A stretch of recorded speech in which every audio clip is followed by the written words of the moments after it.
Hello दोस्तों, मेरा नाम है राजीव और आज के इस वीडियो में हम लोग एक और नया एसी ब्रिज सॉल्व करेंगे हम लोग के सीरीज़ का, जो कि है हेज़ ब्रिज। तो चलिए शुरू करते हैं। तो it is used to measure unknown inductance. ये इंडक्टेंस मेज़र करने का काम में आता है जिसका कि क्वालिटी फैक्टर हाई है। इंडक्टेंस मेज़र करने का तो काम एंडरसन ब्रिज भी आता है, वो भी इंडक्टेंस मेज़र करता है। पर उसमें और इसमें डिफरेंस यही है कि ये भी इंडक्टेंस मेजर करता है पर हाई क्वालिटी फैक्टर के लिए मेजर करता है। अब बताएं, अब बोलिएगा क्वालिटी फैक्टर क्या होता है। तो क्वालिटी फैक्टर होता है ratio of reactance by resistance. अगर कैपेसिटिव रिएक्टेंस बाय रेजिस्टेंस हुआ तो वो होगा क्वालिटी फैक्टर ऑफ कैपेसिटेंस। अगर इंडक्टिव रिएक्टेंस बाय रेजिस्टेंस हुआ तो वो होगा क्वालिटी फैक्टर ऑफ इंडक्टेंस। तो यहाँ पे देख रहे हैं, यह इसका ओवरऑल सर्किट डायग्राम। और मैं पहले से ही बोलते आ रहा हूँ, ये जो पहला ब्रांच है इसमें अननोन रहता है और बाकी सब में नोन वैल्यू हम लोग का रहता है। तो ये बहुत ही इजी ब्रिज है।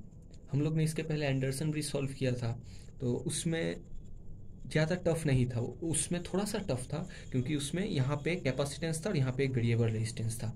ये वाला हम लोग को दिक्कत कर रहा था, तो हम लोग यहाँ पे स्टार्ट ट्रांसफॉर्मेशन करके उसको सर्किट ट्रांसफॉर्म करके फिर हम लोग ने किए थे।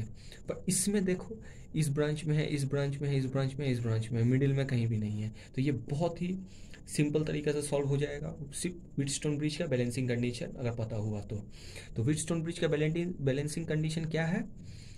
व्हीटस्टोन ब्रिज का बैलेंसिंग कंडीशन है डायगोनल ब्रांच का प्रोडक्ट इक्वल्स टू जो ऑपोजिट डायगोनल है उसका प्रोडक्ट। मतलब यहाँ पे Z1 Z4 equals to Z2 into Z3, यहाँ पे Z2 Z3, ठीक है। सॉरी। तो यहाँ पे कंस्ट्रक्शन में क्या है, तो इन ब्रांच ए बी, ये ए बी ब्रांच के अक्रॉस क्या है, एक रेजिस्टेंस है और एक इंडक्टेंस है सीरीज में जो कि अननोन है। सिमिलरली ब्रांच जो बी सी है उसमें एक रेजिस्टेंस है। ब्रांच सी डी में क्या है, एक रेजिस्टेंस, एक कैपेसिटेंस। ये रेजिस्टेंस नोन है, ये कैपेसिटेंस का ही वैल्यू नोन है, ये रेजिस्टेंस का ही वैल्यू नोन है। और ए डी में भी एक रेजिस्टेंस है और ये रेजिस्टेंस भी नोन वैल्यू है।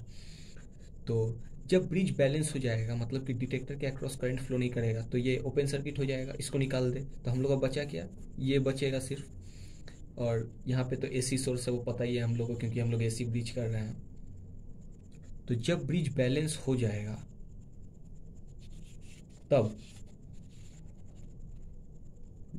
तो क्या होगा, Z1 Z4, ये जो डायगोनल ब्रांच आपको बोला था बैलेंसिंग कंडीशन में, Z1 Z4 equals to Z2 into Z3।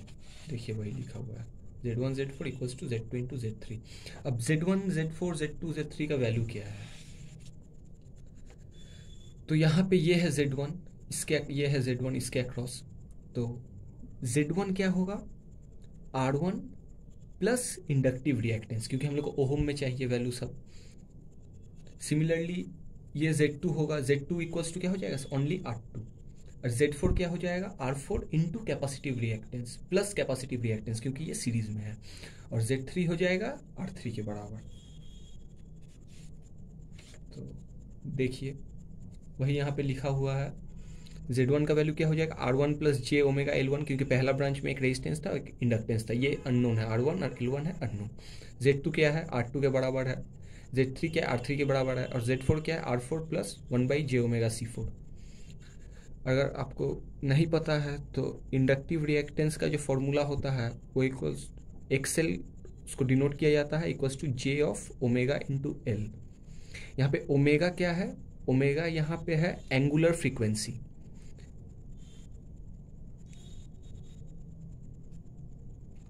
जिसका की वैल्यू होता है 2 इंटू पाई इंटू एफ। यहाँ पे एफ है फ्रीक्वेंसी, ठीक है। और सिमिलरली एक्सी का वैल्यू क्या हो जाता है, सिर्फ 1/J ओमेगा सी, ठीक है। तो यहाँ पे Z1 का हम लोग का वैल्यू पता चल गया, Z2 का, Z3 का, Z4 का, चारों पता चल गया है। अब बैलेंसिंग कंडीशन में अगर हम लोग Z1 Z4 Z2 Z3 का वैल्यू पुट करें तो हम लोग को ये इक्वेशन मिलेगा। इसको और थोड़ा तोड़ लेते हैं तो ये इक्वेशन मिलेगा हम लोग को, आप लोग खुद करके देख सकते हैं, ठीक है।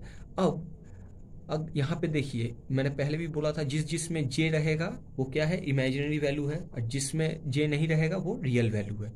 तो अगर हम लोग कंपेयर करें रियल इस इक्वेशन में रियल और इमेजिनरी वैल्यू के बीच में कंपेयरिंग करें तो रियल पार्ट, मतलब रियल पार्ट यहाँ पे क्या है, ये वाला है और ये वाला है, तो R1 minus omega square C4 R4 L1 equals to 0, तो R1 इक्वल्स टू ये हो सकता है, ये वाला आएगा। वही L1 वहाँ से हम लोग L1 क्या पता चल जाएगा, R1 by omega square C4 R4, ये हम लोग किससे पता चला, रियल पार्ट से, रियल कंपेयर किए तो रियल पार्ट से पता चला। अब इमेजिनरी पार्ट का बारी, इमेजिनरी पार्ट में कौन कौन सा आएगा, ये आएगा, ये आएगा, जे है, इसमें भी जे है, इसमें भी जे है, ये आएगा। तो इमेजिनरी पार्ट से हम लोग का ये वाला मिलेगा जे ओमेगा, यहाँ से भी जे ओमेगा और यहाँ से भी जे ओमेगा, इससे कॉमन लेके यहाँ से जे ओमेगा कट जाएगा, तो यहाँ पे बचेगा C4 R4 R1 plus L1 equals to C4 R2 R3। अब अगर यहाँ से ये L1 का वैल्यू अगर हम लोग यहाँ पुट किए हैं, आप लोग का ये भी इक्वेशन करेक्ट है, ये इक्वेशन भी करेक्ट है, आप लोग इसको भी लेके कर सकते हैं, पर मैं थोड़ा और सिंप्लीफाई किया हूँ इसको। तो यहाँ से अगर L1 का वैल्यू यहाँ से अगर रियल पार्ट से हम लोग यहाँ पे पुट करें तो R1 का वैल्यू ये आएगा। अब ये कहाँ से आया, इमेजिनरी पार्ट से using the real part value L1, ठीक है। तो यही है ओवरऑल हेज ब्रिज, और अगर अच्छा लगा हो तो लाइक कीजिएगा, कमेंट कीजिएगा, अगर कुछ नहीं समझे हुए होंगे तो ज़रूर कमेंट कीजिएगा, और ऐसे ही वीडियो मिलते रहने के लिए साथ बने रहिए। Thank you.